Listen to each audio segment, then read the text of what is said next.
Friends, आज जो हम स्टार्ट करते हैं अपना तीसरा भाग, जिसमें 101 से लेकर 150 तक के प्रश्नों को हम हल करेंगे। पहला प्रश्न है कि निम्नलिखित युग्म में से कौन सा सही सुमेलित नहीं है।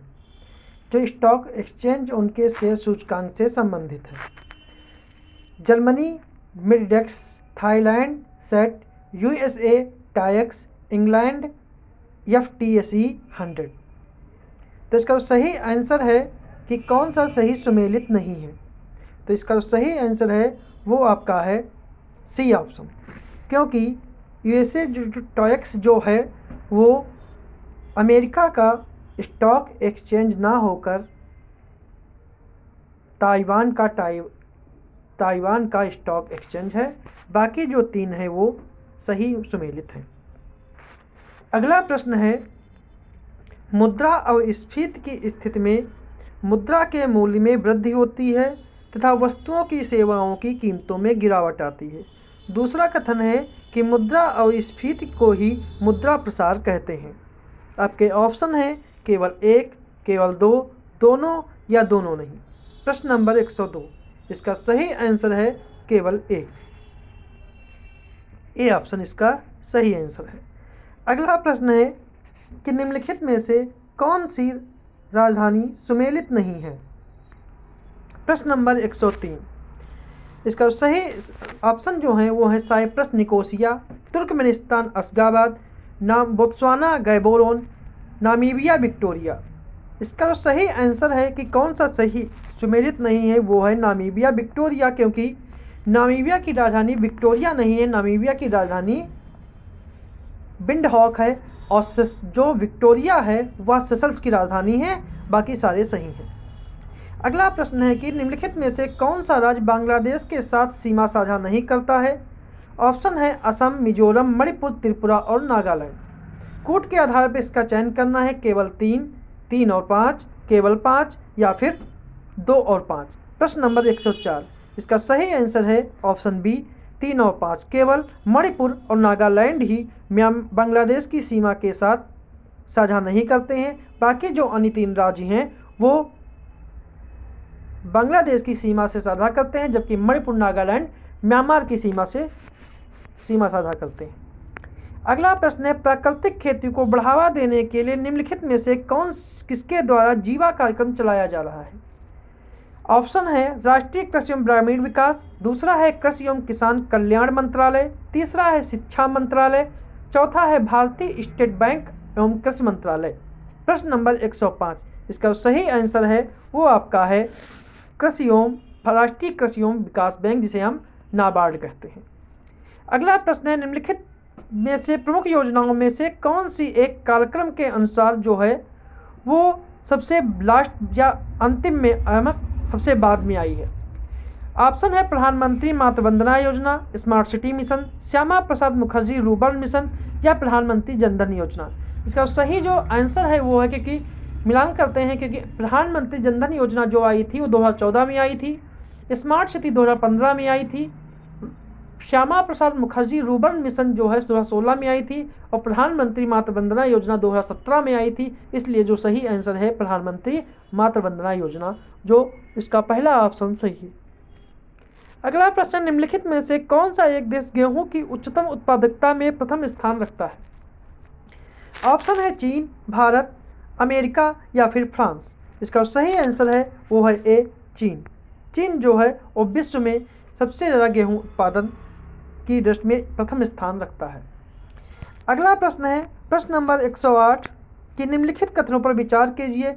स्वर्ण के भंडारण में विश्व में प्रथम स्थान चीन का है। दूसरा कथन है स्वर्ण के उत्पादन में पहला स्थान ऑस्ट्रेलिया का है और विश्व में हीरे का सर्वाधिक उत्पादन रूस के द्वारा किया जाता है। इसमें सही आंसर कौन सा है। ऑप्शन है केवल 1 और 2, केवल 1, 3, केवल 3 या उपरोक्त सभी। इसका सही आंसर है वो है सी ऑप्शन, केवल 3, क्योंकि स्वर्ण के भंडारण में विश्व का सबसे पहला जो स्थान है वो आपका चीन का नहीं है बल्कि ऑस्ट्रेलिया का है, और स्वर्ण के उत्पादन में ऑस्ट्रेलिया का प्रथम स्थान ना होकर चीन का है। इसलिए जो तीसरा ऑप्शन है वही सही है। अगला प्रश्न है कि तापीय विलोमता का आशय किससे है। ऑप्शन है ए, बढ़ती ऊंचाई के साथ स्थिर तापमान, दूसरा है बढ़ती ऊंचाई के साथ घटता तापमान, तीसरा है बढ़ती ऊंचाई के साथ बढ़ता तापमान, या फिर डी इनमें से कोई नहीं। तो इसका सही आंसर है वो आपका है सी ऑप्शन कि बढ़ती ऊंचाई के साथ बढ़ता तापमान। तापीय विलोमता का यह अर्थ होता है। अगला प्रश्न है कनात सिंचाई व्यवस्था कहाँ अपनाई गई है? पहला है मध्य पूर्व में, दूसरा है पश्चिमी यूरोप में, तीसरा है संयुक्त राज्य अमेरिका में और चौथा है चीन में। इसका सही आंसर है वो आपका ए है मध्य पूर्व में। अगला प्रश्न हमारे कथन पर है, कथन और कारण पर आधारित है। इसमें है कि उत्तर प्रदेश को बौद्ध धर्म का पालना कहा जाता है। गौतम बुद्ध का अधिकांश सन्यासी जीवन उत्तर प्रदेश में ही व्यतीत हुआ है। इसके आधार पर कथन हमें चुनना है। इसमें जो पहला है वो है आर ए आर दोनों सही हैं और आर ए की सही व्याख्या करता है। दूसरा है ए आर दोनों सही हैं किंतु आर ए की सही व्याख्या नहीं करता है। सी ऑप्शन है ए सही है परंतु आर गलत है, ए गलत है परंतु आर सही है। इसके अनुसार जो सही आंसर है वो है 110 का कि ए आर दोनों सही हैं। ठीक है, ए आर दोनों सही हैं और दोनों इसकी सही व्याख्या करते हैं, क्योंकि गौतम बुद्ध का अधिकांश जीवन जो है वो उत्तर प्रदेश में बीता था, इसीलिए उत्तर प्रदेश को बौद्ध धर्म का पालना कहते हैं। अगला प्रश्न है उत्तर प्रदेश का कौन सा वह जिला गोखर पहाड़ की चट्टानों को काट कर निर्मित 24 तीर्थंकरों की प्रतिमाओं के लिए विख्यात है? ऑप्शन है महोबा, श्रावस्ती, चित्रकूट या फिर कौशाम्बी। प्रश्न नंबर 112 उत्तर प्रदेश का वह कौन सा जिला गोखर पहाड़ पर को काटकर 24 तीर्थंकरों की प्रतिमाओं के लिए विख्यात है? इसका सही आंसर है ऑप्शन थे महोबा, श्रावस्ती, चित्रकूट या फिर कौशाम्बी। इसका सही आंसर है ए ऑप्शन महोबा। महोबा जिला गोखर पहाड़ पर चट्टानों को काटकर तीर्थंकरों की प्रतिमाओं के लिए विख्यात है। अगला प्रश्न है उत्तर प्रदेश का एकमात्र परमाणु संयंत्र नरौरा किस जिले में स्थापित है? ऑप्शन है बुलंदशहर, दूसरा है बरेली, तीसरा है रामपुर और चौथा है बिजनौर। इसका सही आंसर है ए ऑप्शन बुलंदशहर। अगला प्रश्न है निम्नलिखित में से कौन सा एक कानपुर में स्थित नहीं है? उत्तर प्रदेश वस्त्र प्रौद्योगिकी संस्थान, दूसरा राजकीय चर्म संस्थान, तीसरा नागरिक उड्डयन प्रशिक्षण केंद्र और चौथा है उत्तर प्रदेश लघु उद्योग निगम लिमिटेड। प्रश्न नंबर 114 इसका सही आंसर है सी ऑप्शन नागरिक उड्डयन प्रशिक्षण केंद्र जो है वो कानपुर में स्थित नहीं है। अगला प्रश्न है प्रश्न नंबर 115। प्रश्न नंबर 115 कहता है निम्नलिखित में से कौन कृषि वित्त का गैर संस्थागत स्रोत नहीं है? ऑप्शन है महाजन और साहूकार, दूसरा आढ़तिये, तीसरा व्यापारी और चौथा सहकारी समितियां। इसका सही आंसर है वो है प्रश्न नंबर 115। इसका सही आंसर है जो गैर संस्थागत स्रोत हैं उसमें जो आपका है वो आपका आएगा ऑप्शन डी सहकारी समितियां। अगला प्रश्न है उत्तर प्रदेश के निम्नलिखित जिले में से कौन सा एक नगरीय जनसंख्या की दृष्टि से न्यूनतम है? ऑप्शन है श्रावस्ती, कौशाम्बी, संत कबीर नगर या फिर महाराजनगर। Question number 116। तो सही आंसर है कि सबसे न्यूनतम नगरीय जनसंख्या जो है वो श्रावस्ती की है। अगला प्रश्न है देश के कुल नगरीय जनसंख्या में उत्तर प्रदेश का योगदान 11.79% है और दूसरा कथन है वर्ष 2011 की जनगणना के अनुसार नगरीय जनसंख्या में उत्तर प्रदेश का प्रथम स्थान है। इसका सही जो आंसर है वो आपका है ए ऑप्शन। इसका केवल एक सही है क्योंकि 2011 की जनगणना के अनुसार नगरीय जनसंख्या जो है वो उत्तर प्रदेश का दूसरा स्थान है, पहला स्थान जो है वो महाराष्ट्र का है। अगला प्रश्न है प्रश्न नंबर 118 कि निम्नलिखित में से कौन सा कथन सत्य नहीं है? कि निम्नलिखित कथनों में से कौन सा एक कथन सत्य नहीं है? पहला है भारत खंडे संगीत महाविद्यालय उत्तर प्रदेश में संगीत शिक्षा में स्थापित पहला महाविद्यालय था। दूसरा है राजकीय ललित कला अकादमी लखनऊ में स्थित है। तीसरा है पंडित दीनदयाल पशु चिकित्सा विज्ञान विश्वविद्यालय गोरखपुर में स्थित है। डी ऑप्शन है कि सभी कथन सत्य हैं। प्रश्न नंबर 118 इसका सही आंसर है कि सी ऑप्शन, क्योंकि पंडित दीनदयाल पशु चिकित्सा विज्ञान विश्वविद्यालय जो है वो गोरखपुर में नहीं स्थित होकर मथुरा में स्थित है और इसकी स्थापना 2001 में स्थापना इसकी हुई थी। और बाकी सारे प्रश्न सही हैं। अगला प्रश्न है, बिजनौर जिले में निवास करने वाली निम्नलिखित में से कौन सी जनजाति इस्लाम का अनुसरण करती है? ऑप्शन है बैगा, खरवार, माहीगीर या फिर भोक्सा। इसका सही आंसर है वो आपका है माहीगीर। माहीगीर जो है वो मुस्लिम समुदाय से बिलोंग रखती है और इसकी यह जनजाति जो है इसका अर्थव्यवस्था का मुख्य आधार जो है वह मछली पकड़ना है। जबकि खरवार और बैगा जनजाति सोनभद्र में पाई जाती है और भोक्सा बिजनौर में पाई जाती है, जो अपने आप को पतवार राजपूतों का वंशज मानती है। अगला प्रश्न है 120 कि पाल्मा रेशियो किससे संबंधित है? ऑप्शन है पर्यावरण की क्षति मापन में, आय विषमता के मापन से, बेरोजगारी के मापन से या उपरोक्त में से कोई नहीं। इसका सही आंसर है वो है कि उपरोक्त में से कोई नहीं। इसका डी ऑप्शन पूर्णतया सही है। अगला प्रश्न है प्रश्न नंबर 21, निम्नलिखित में से युग्मों में से किस एक सर्वाधिक और न्यूनतम अनुसूचित जाति जनसंख्या निवास करती है? ऑप्शन है पंजाब और मिजोरम, दूसरा है उत्तर प्रदेश और पंजाब, तीसरा उत्तर प्रदेश मिजोरम और चौथा है उत्तर प्रदेश और मेघालय। इसका सही आंसर है वो है सी ऑप्शन, क्योंकि उत्तर प्रदेश में सर्वाधिक एससी जनजाति रहती है और न्यूनतम मिजोरम में रहती है। अगला प्रश्न है प्रश्न नंबर 123 कि वाराणसी स्थित विश्वनाथ मंदिर का निर्माण किसने कराया था? ऑप्शन है अहिल्याबाई ने, हरिश्चंद्र ने, राणोजी सिंधिया ने या फिर काशी नरेश ने। इसका सही आंसर है कि यह निर्माण रानी अहिल्याबाई ने कराया था। अगला प्रश्न है सतत में स्थायी विकास किस प्रकार की अवधारणा से संबंध रखता है? ऑप्शन है नियतवादी अवधारणा, संभववादी अवधारणा, नवनियतवादी अवधारणा या फिर इनमें से कोई नहीं। प्रश्न नंबर 124, इसका सही आंसर है सी नवनियतवादी अवधारणा। अगला प्रश्न है प्रश्न नंबर 125 कि उत्तर प्रदेश में औद्योगिक इकाइयों से संबंधित ऑनलाइन सुविधा एक छत के नीचे प्रदान करने के लिए सिंगल विंडो क्लियरेंस विभाग की स्थापना की गई थी। ऑप्शन है 2017-18 के बजट में, 18-19 के बजट में, 19-20 के बजट में या 16-17 के बजट में। इसका सही आंसर है वो है बी 18-19 के बजट में। इसका बी ऑप्शन सही है। अगला प्रश्न है प्रश्न नंबर 126 कि दिसंबर 2021 में निम्नलिखित में से किस देश ने न्यू डेवलपमेंट बैंक के चौथे सदस्य के रूप में सदस्यता ग्रहण की थी?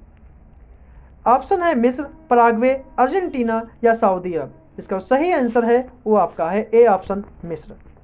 अगला प्रश्न है निम्नलिखित में से किस एक राज्य में प्रधानमंत्री नरेंद्र मोदी द्वारा रेणुका जी बांध परियोजना की नींव रखी गई थी? ऑप्शन है उत्तराखंड, हिमाचल प्रदेश, सिक्किम या फिर त्रिपुरा। इसका सही आंसर है वो आपका है हिमाचल प्रदेश। अगला प्रश्न है प्रश्न नंबर 128 कि निम्न हाल ही में घोषित 68वें राष्ट्रीय फिल्म पुरस्कार के संबंध में कौन सा एक सही सुमेलित नहीं है? सर्वश्रेष्ठ अभिनेता धनुष, सर्वश्रेष्ठ अभिनेत्री अपर्णा बाला मुरली, सी है सर्वश्रेष्ठ हिंदी फिल्म तुलसीदास जूनियर या डी सभी युग्म सही सुमेलित है। इसका सही आंसर है प्रश्न नंबर 128 वो है ए ऑप्शन। ठीक है, जो सर्वश्रेष्ठ अभिनेता जो है, ठीक है, वो सर्वश्रेष्ठ अभिनेता जो है 68वें फिल्म पुरस्कार में वो सर्वश्रेष्ठ अभिनेता सूर्या और अजय देवगन को संयुक्त रूप से प्रदान किया गया था, ना कि धनुष को। अगला प्रश्न है हाल ही में जारी हेनले पासपोर्ट इंडेक्स 2022 के संदर्भ में कौन सा कथन विचार करना है, कौन सा कथन सही है? कि यह इस इंडेक्स में जापान शीर्ष स्थान पे है और इस इंडेक्स में अंतिम स्थान पर यमन है और भारत मर्तानिया और तजाकिस्तान के साथ संयुक्त रूप से 87वें नंबर पर है। प्रश्न नंबर 129, तो कूट के आधार पर चुनना है 2 और 3, 1 और 3, 1 और 2 या फिर उपरोक्त सभी। इसका सही आंसर है उपरोक्त सभी। अगला प्रश्न है संघाई सहयोग संगठन के द्वारा हाल ही में निम्नलिखित में किस एक भारतीय शहर को 2022-23 के लिए अपने प्रथम सांस्कृतिक एवं पर्यटन राजधानी के रूप में घोषित किया गया? ऑप्शन है वाराणसी, नासिक, मथुरा या फिर रामेश्वरम। इसका सही आंसर है वो आपका है वाराणसी। अगला प्रश्न है कि प्रधानमंत्री नरेंद्र मोदी द्वारा हाल ही में भारत के किस राज्य में सामुदायिक रेडियो स्टेशन दूधवाणी का उद्घाटन किया गया? ऑप्शन है गुजरात, मध्य प्रदेश, राजस्थान या फिर महाराष्ट्र। इसका सही आंसर है वो है गुजरात, ए ऑप्शन। अगला प्रश्न है, अरावली जैव विविधता पार्क को फरवरी 2022 में भारत का पहला ICM स्थल का दर्जा IUCN के द्वारा दिया गया। यह पार्क कहाँ स्थित है? ऑप्शन है गुरुग्राम हरियाणा में, जैसलमेर राजस्थान में, नोएडा उत्तर प्रदेश में या इंदौर मध्य प्रदेश में। क्वेश्चन नंबर 32, इसका सही आंसर है ए गुरुग्राम हरियाणा में। अगला प्रश्न है, मई 2022 में टेड्रोस अधनोम ग्रेवियस विश्व स्वास्थ्य संगठन के महानिदेशक चुने गए। इस संबंध में निम्न कथनों पर विचार कीजिए। वह दक्षिण अफ्रीका के पूर्व स्वास्थ्य एवं विदेश मामलों के मंत्री हैं और दूसरा है वह इस संगठन के अध्यक्ष बनने वाले पहले अफ्रीकी हैं। क्वेश्चन नंबर 133, इसका सही आंसर है कि केवल बी, केवल दूसरा ऑप्शन ये सही है, पहला ऑप्शन है वो गलत है, क्योंकि ये दक्षिण अफ्रीका के मंत्री नहीं रहे हैं, बल्कि ये इथोपिया के पूर्व स्वास्थ्य और विदेश मामलों के मंत्री हैं, लेकिन वह इस संगठन के अध्यक्ष बनने वाले पहले अफ्रीकी हैं। अगला प्रश्न है, द इकोनॉमिस्ट इंटेलिजेंस यूनिट द्वारा हाल ही में जारी वर्ष 2022 के लिए विश्व के सबसे रहने योग्य शहरों की सूची में पहले स्थान पर कौन है? ऑप्शन है वैंकूवर, जिनेवा, वियना या फिर कोपेनहेगन। इसका सही आंसर है वो है सी, वियना। कि सबसे योग्य रहने वाले शहरों में वियना का प्रथम स्थान है और सबसे खराब शहरों में ईरान की राजधानी तेहरान है, जबकि नई दिल्ली को 112वें स्थान पर रखा गया है और मुंबई को 170वें स्थान पर रखा गया है। अगला प्रश्न है, युद्ध अभ्यास वज्रप्रहार के संबंध में निम्न कथनों पर विचार कीजिए और सत्य कथनों का चयन कीजिए। पहला है, इसका आयोजन भारत और अमेरिका के मध्य किया गया। दूसरा है, यह युद्ध अभ्यास बकलोह यानी हिमाचल प्रदेश में आयोजित संपन्न हुआ। केवल एक, केवल दो, दोनों या दोनों नहीं। प्रश्न नंबर 135, इसका जो सही आंसर है कि इसे दोनों कथन जो हैं वो पूर्णतः सही हैं, इसलिए इसका जो सही आंसर है सी ऑप्शन इसका सही आंसर है। अगला प्रश्न है, 3 दिवसीय साहित्यिक उत्सव उन्मेष का आयोजन हाल ही में कहां पर किया गया? ऑप्शन है शिमला, मुंबई, पुणे या फिर देहरादून। इसका सही आंसर है 3 दिवसीय साहित्यिक उत्सव उन्मेष का आयोजन हिमाचल प्रदेश की राजधानी शिमला में किया गया। अगला प्रश्न है, हाल ही में प्रधानमंत्री नरेंद्र मोदी द्वारा भारत के निम्नलिखित में से किस एक शहर में अटल ब्रिज का उद्घाटन किया गया? ऑप्शन है अहमदाबाद, वाराणसी, शिमला या फिर गांधीनगर। इसका सही आंसर है अहमदाबाद, गुजरात। अगला प्रश्न है, निम्नलिखित में से हाल ही में रक्षा अनुसंधान विकास संगठन DRDO के नए अध्यक्ष के रूप में किसे नियुक्त किया गया? ऑप्शन है समीर वी कामत, श्रीकांत रेड्डी, प्रकाश चंद्र अग्रवाल, शलभ चतुर्वेदी। इसका सही आंसर है समीर वी कामत। अगला प्रश्न है, प्रश्न नंबर 139 कि शरणार्थियों की समस्या की दिशा में कार्य करने के लिए यूनेस्को शांति पुरस्कार 2022 किसे दिया गया? ऑप्शन है डेनिस मुक्वेगे, एंजेला मर्केल, जुलियन लुसाब या फिर फरीदा अहमद को। प्रश्न नंबर 139, इसका जो सही आंसर है वो है जर्मनी की पूर्व चांसलर को यह पुरस्कार दिया गया, एंजेला मर्केल को, क्योंकि एंजेला मर्केल जर्मनी की पहली महिला चांसलर सन 2005 में बनी थी। अगला प्रश्न है, मिशन अमृत सरोवर के संबंध में कौन सा कथन सत्य है? पहला है कथन, प्रधानमंत्री नरेंद्र मोदी द्वारा इस अभियान का शुभारंभ 24 अप्रैल 2022 को किया गया था। दूसरा है, पटवई में भारत के पहले अमृत सरोवर का उद्घाटन किया गया। इसके ऑप्शन है केवल एक, केवल दो, दोनों या फिर दोनों नहीं। इसका सही आंसर है इसके दोनों कथन पूर्णतया सही हैं। अगला प्रश्न है, प्रश्न नंबर 141 कि हाल ही में विज्ञान एवं प्रौद्योगिकी विभाग द्वारा भारत का प्रथम नाइट स्काई अभ्यारण्य कहाँ स्थापित करने का निर्णय लिया गया? ऑप्शन है उत्तराखंड, केरल, सिक्किम या फिर लद्दाख। इसका सही आंसर है वो आपका है डी ऑप्शन, लद्दाख। अगला प्रश्न है, इंग्लैंड के लीसेस्टर स्थित क्रिकेट ग्राउंड का नाम हाल ही में किस पूर्व भारतीय क्रिकेटर के नाम पर रखा गया? ऑप्शन है सुनील गावस्कर, कपिल देव, मदन लाल या फिर राहुल द्रविड़। इसका सही आंसर है ऑप्शन ए। अगला प्रश्न, जुलाई 2022 में अंतर्राष्ट्रीय क्रिकेट परिषद की वार्षिक बैठक के दौरान ICC ने 3 देशों को एसोसिएट सदस्य का दर्जा प्रदान किया। निम्नलिखित में से एक कौन सा देश इसमें शामिल नहीं है? ऑप्शन है आइवरी कोस्ट, उज्बेकिस्तान, कंबोडिया या फिर कजाकिस्तान। इसका सही आंसर है वो आपका है डी ऑप्शन, कजाकिस्तान। अगला प्रश्न है, जून 2022 में G7 राष्ट्रों का 48वां शिखर सम्मेलन कहाँ हुआ? Schloss Elmau Germany, Quebec Canada, Kentucky USA या डी इनमें से कोई नहीं। इसका सही आंसर है कि 48वां शिखर सम्मेलन 2022 स्लास एल्माउ जर्मनी में हुआ। अगला प्रश्न है, हाल में ही जारी वैश्विक लैंगिक अंतराल रिपोर्ट 2022 किस संबंध में विचार करना है? पहला है, यह रिपोर्ट विश्व आर्थिक मंच के द्वारा जारी की जाती है। इस सूचकांक में आइसलैंड को प्रथम स्थान पर रखा हुआ है। और तीसरा है, इस सूचकांक में भारत का स्थान 135वां है। तो इसमें कौन सा कथन सही है? केवल 1-3, केवल 1-2, 2 और 3 या फिर 1-2-3। इसका सही आंसर है कि इसका सभी कथन जो हैं वो पूर्णतया सही है। इसका डी ऑप्शन सही है। अगला प्रश्न है, प्रश्न नंबर 145, हाल में ही स्वयं का इंटरनेट शुरू करने वाला भारत का प्रथम और एकमात्र राज्य कौन सा है? हिमाचल प्रदेश, गोवा, केरल या फिर गुजरात। इसका सही आंसर है वो आपका है सी ऑप्शन, केरल। अगला प्रश्न है, केंद्रीय सामाजिक न्याय एवं अधिकारिता मंत्रालय द्वारा लक्षित क्षेत्रों के हाई स्कूल में पढ़ने वाले छात्रों के लिए एक योजना की शुरुआत हाल ही में की गई। उसका नाम क्या है? श्रेष्ठ, समर्थ, शक्ति या फिर सामर्थ्य। प्रश्न नंबर 147। इसका सही आंसर है ए ऑप्शन, ए ऑप्शन इसका सही आंसर है, श्रेष्ठ। अगला प्रश्न है, हाल ही में कौन सी भारत की प्रथम नाक से दी जाने वाली कोविड वैक्सीन नेजल है? ऑप्शन है BBV154 इंट्रानेजल, दूसरा है ABV-351, CBA221 या फिर ACD101। इसका सही आंसर है वो आपका है ए ऑप्शन, BBV154।